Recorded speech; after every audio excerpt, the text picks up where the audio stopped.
Bonjour à tous et à toutes, c'est Kamikazmich. Alors comme vous voyez aujourd'hui je vous fais une petite review d'une M249 Para. Alors M249 Para de chez Cybergun. Alors on va commencer par les caractéristiques de la réplique vite fait. Après un petit coup de la gearbox et on rentrera plus dans les détails après. Donc c'est une réplique de type AEG. Ouais, M249 quoi. Réplique de 7,2 kg avec batterie et ammo box. Alors, la réplique dépliée, oui, dépliée parce que la crosse est pliante. Alors, réplique dépliée mesure 920 mm et réplique pliée 850 mm. Je montrerai au niveau de la crosse après. Le canon interne mesure 363 mm en 6,08.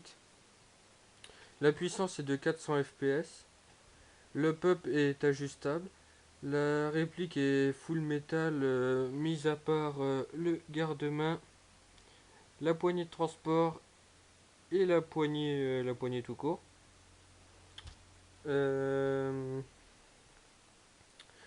la réplique possède un système de changement de ressort rapide.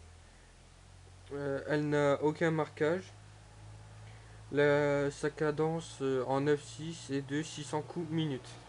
Alors niveau gearbox, la gearbox possède une coque renforcée, euh, des engrenages renforcés fort couple, un ressort M140 et un moteur height torque d'origine.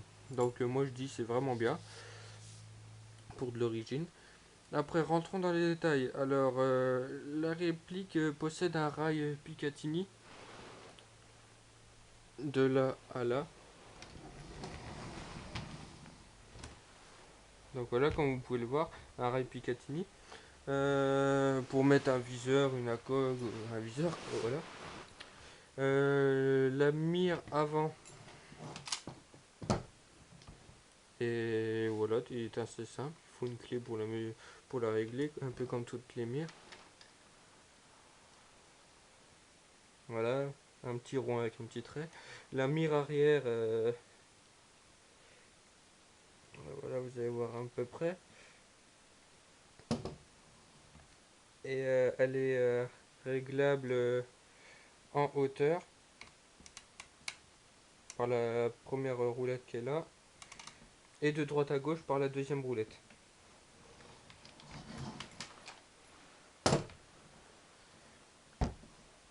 Donc voilà. Ensuite, c'est j'en suis. Pour ouvrir le capot,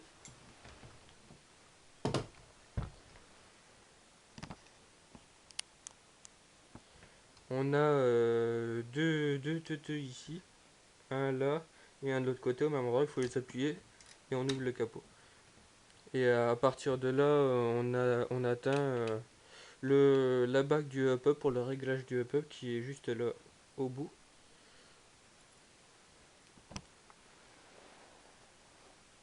La bague qui est là, qu'il faut tourner à droite à gauche pour le régler. Donc voilà. Quand on redescend le capot, on rappuie sur les teuteux, on enclenche et hop, on lâche, ça tient, c'est très bien. Ensuite, où c'est qu'on en est? Le puff, ça c'est fait. Elle possède trois attaches sangles. Une là à l'arrière. Et les deux autres sont au niveau... non, touche pas. Sont au niveau du... à la hauteur du bipied à peu près. Il y a deux trous là de chaque côté. Je conseille de mettre pour éviter de trop rayer la réplique. Si c'est pas un bon endroit, je trouve, de mettre un bout de paracorde ou un petit mousqueton, ou voilà. Donc voilà pour les attaches simples.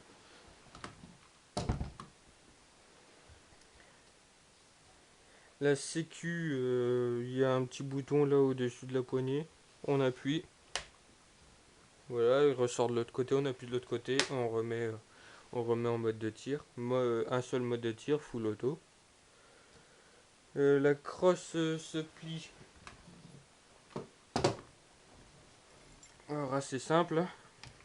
On tire vers nous, ça la décale, on la tourne et on l'enclenche.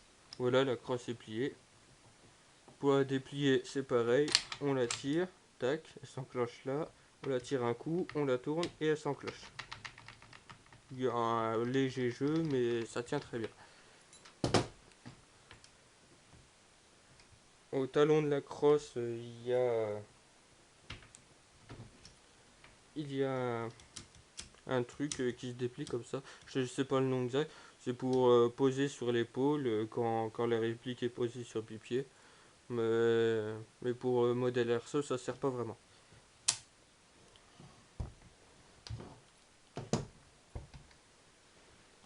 Ensuite, la poignée de transport, on va mettre de l'autre côté, possède 4 modes de position. Alors on pousse vers la direction arrière de la réplique, ça la déclenche, et on la tourne, on la lâche, ça s'enclenche. On peut la mettre comme ça, comme ça, comme ça sert strictement à rien, je trouve. Ou la ranger sur le côté de la réplique. Voilà.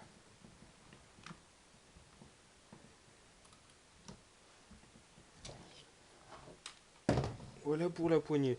Elle est vraiment costaud, hein. Vraiment une bonne poignée, je trouve.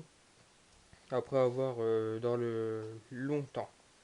C'est ma deuxième M249. La première, vous pouvez la voir sur la vidéo de Blaze39. Euh, donc, niveau temps de la réplique, je connais assez bien. Ensuite, la batterie se met dans le garde-main. Alors, il suffit de pousser vers le bas la partie de gauche, là, comme sur la vidéo, c'est à gauche. Légèrement, voilà, ça déclenche. Après, vers l'arrière de la réplique et ça enlève le garde-main. On tombe direct sur la prise de la batterie et le fusible. On a tout l'espace là pour mettre une batterie. On peut mettre une batterie assez longue si on veut. Ça peut aller jusque là, à ce niveau-là. Euh, les câblages d'origine sont fragiles. Moi j'ai dû mettre un petit bout de shop parce qu'ils ont tendance à s'enlever de la prise Tamiya. Dans le temps, vous le saurez. Donc voilà. Après pour le remettre, vous avez un petit cran là ici en dessous à passer derrière la partie métallique là et après à enclencher là derrière. Voilà. Dans le temps, je suis pas sûr que ça tienne toujours aussi bien, mais là pour le moment il n'y a aucun jeu, c'est parfait. Ensuite, au niveau du bipied. Le bipied est réglable sur plusieurs hauteurs. On a un bouton au niveau de là à appuyer. On appuie, deuxième position et troisième position. Voilà, on a une bonne hauteur, hein. Après pour le replier, pareil, on rappuie dessus. Position du milieu et première position. Après on peut le mettre comme ça vers l'avant. On peut le mettre position bipied ou le ranger dans le garde-main. Il se range dans le garde-main. Comme vous voyez, il y a des petits crans sur le dessus de chaque patte, là ici. Voilà, des petits crans qui s'enclenchent dans le trou qui est là, dans le garde-main. Tac. Et ça tient très bien. Au niveau du bipied, comme vous pouvez le voir, il est vraiment très fragile. Le mien est complètement usé. Désolé, j'ai perdu la caméra. Le mien est complètement usé, comme vous le voyez. Et, euh, et voilà. Il est vraiment très fragile. En position comme ça, il tient plus. J'ai juste à pousser, il tient plus. Alors j'ai un nouveau bipied tout neuf qui va bientôt arriver.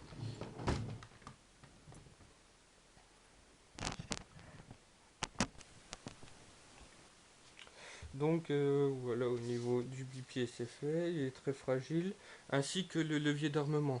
Moi la patte à l'intérieur qui est sur le tube avec le petit ressort, elle a cassé, alors que je m'en servais pas du tout. Elle a cassé, donc là provisoire, il est fixé provisoirement là comme ça. Donc voilà. Passons à l'Amobox. Alors voilà, Amobox en plastique. Euh, ça, c'est. Voilà, ça ira mieux du côté là. Se met dans la partie là, dans la partie du puits de chargement, hein. Je précise que la bande de balle n'est pas vendue avec la Mobox. Alors, la Mobox se clipse en dessous le réplique. Ici, il y a un rail qu'on passe là et ça enclenche le bouton. Pour l'enlever, on appuie sur le bouton et puis on tire. En dessous, on a un bouton. Un bouton alors qu'on peut mettre sur trois positions. Euh, la position off qui est au milieu. La position auto qui fait tourner quand vous en- voilà, comme vous avez entendu, fait tourner la Mobox en constant, en continuité, pardon. Et la position sound control. La position sound control, c'est une fois que la Mobox est remontée à fond, quand vous tirez, elle se remonte automatiquement en fonction des billes que vous tirez. Donc c'est vraiment bien. Après pour remplir la Mobox, normalement vous avez une trappe là au-dessus, mais vu que j'ai la bande de balles, je peux pas la remplir par là. Donc il faut ouvrir directement le capot. Il y a deux clips de chaque côté et on voit l'intérieur.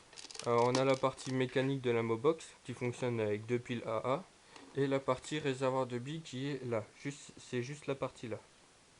Donc on peut peut-être voir un peu les billes au fond. Voilà, en grosso modo. Pendant les parties, je conseille de mettre une espèce de petite ficelle ou une bande autour au cas où, parce que quand vous jouez elle est comme ça et si vous accrochez à une branche ou un arbre, le capot il peut s'ouvrir et puis vous avez 2500 billes par terre. La contenance d'une Amobox est de 2500 billes. Alors pour mettre l'Amobox, il faut mettre dans le puits de chargement en premier et ensuite l'éclipser en bas. Elle a un petit peu de jeu d'en avant en arrière. Mais mettre droite à gauche, non. Pour mettre une bande de balles. Attendez. Voilà. Pour mettre la bande de balles, il faut ouvrir le capot. Et mettre minimum 2 balles derrière les deux petits teuteux qui sont là. Refermer le capot. Et voilà, ça tient. En même temps, ça protège les ressorts parce que les billes qui remontent passent dans un ressort. En même temps, ça protège un peu les ressorts, donc moi je trouve que c'est vraiment pas mal. Après, au niveau de la gâchette, c'est assez large. On peut jouer avec des gants. Vous voyez, mon doigt, il y a encore tout ça d'espace. C'est vraiment bien. En dessous la poignée, on a une trappe creux qui est vide, hein. On enlève ça.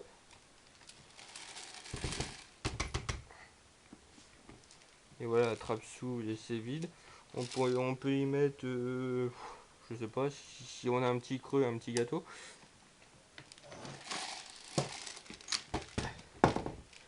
Après, au niveau des montages, c'est assez simple. On a une vis pour la partie canon, parce que tout ça c'est en un seul bloc. Vous verrez mieux comme ça. Voilà. Alors, du bout du canon, toute la partie haute comme ça, et la poignée sont en un seul bloc. On a une vis là, et une vis de l'autre côté à dévisser. On appuie sur la petite trappe qui est là, et ça détache toute la partie haute. Au niveau du bipied, c'est des goupilles.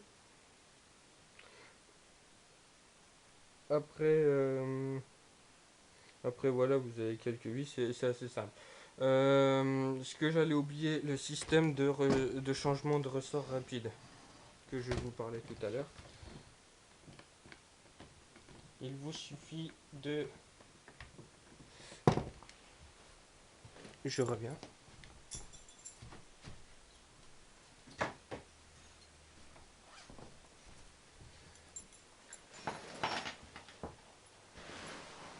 Au niveau de la...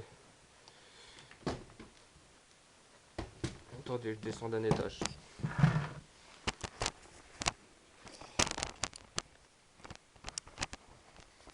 Voilà. Alors, au niveau de la vis là, il y a une vis qui est là. Où vous devez bloquer la partie arrière et dévisser la vis là. Voilà. Vous dévissez et vous avez une goupille. Une goupille, voilà. Surtout à ne pas perdre. Et ça vous...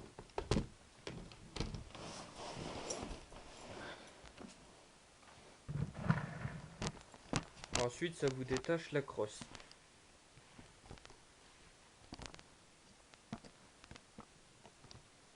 Ça vous détache la crosse que vous faites descendre comme ça, voilà. Et vous voyez la gearbox là derrière.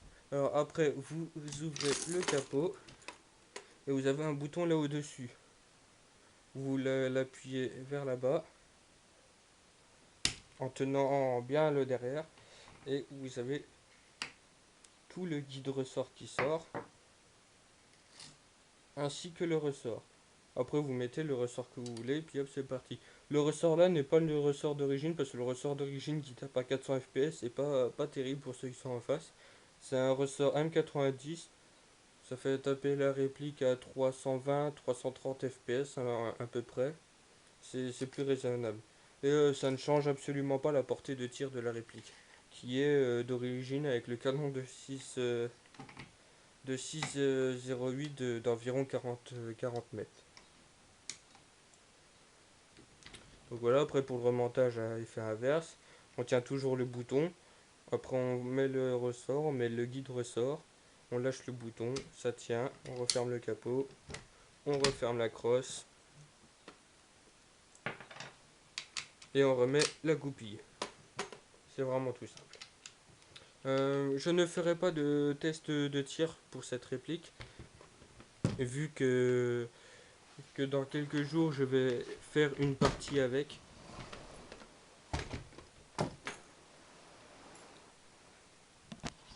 Je vais faire une partie avec, donc vous verrez la réplique pendant une partie. Donc je trouve que c'est mieux. Je vous la montre là maintenant. Et je devrais bientôt recevoir une rajout de canon. Et un nouveau canon et un nouveau joint hop-up qui vont changer ses performances. Au passage, le joint hop-up d'origine est bof. Il fait pas trop son travail, mais on a quand même une bonne portée. Donc en mettant un bon joint hop-up d'origine, je suis sûr qu'on peut avoir 50-55 mètres de portée au lieu de 40. Donc voilà, c'était Kamikaze Mich. Pour de prochaines vidéos, je vous présenterai ma prochaine vidéo d'une partie. Après, je vous présenterai mon équipement. Et dans une autre vidéo, je vous ferai la présentation de toutes mes répliques.